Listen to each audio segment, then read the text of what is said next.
write Skore. I'm not from London, but you could say I'm from London.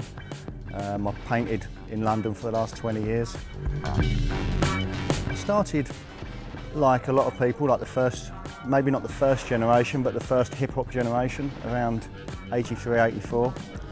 I saw the usual break-in films, Beat Street, stuff like that on the TV, newspaper ads, Rocksteady Crew. You know, they had like a graffiti guy that came over with them, Doze. Dondi did a Rocksteady Crew video.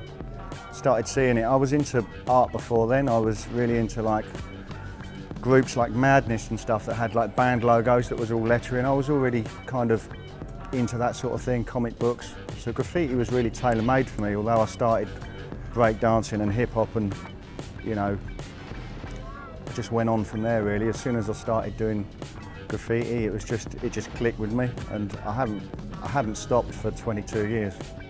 Graffiti kind of records my life now. It's almost like I look back through the years and I look through my graffiti memories, and I think a lot of writers are like that.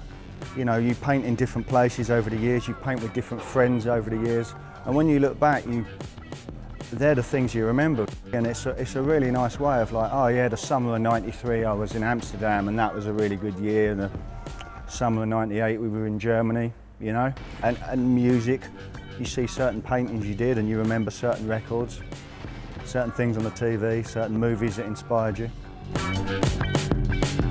Sneakers are a big part of hip-hop, you know, so I remember when I first started doing hip-hop and graffiti, the trainer to have was called Adidas Century, and it was the nearest thing we had to the shell toes, because the shell toes weren't in England, and we used to customise them. You could only get it with a white stripe, so we'd buy a marker pen and we'd colour the stripes in, and we'd custom the tongues, pull them out, and we'd get fabric from the shops to look like fat laces. The trainers have always been huge.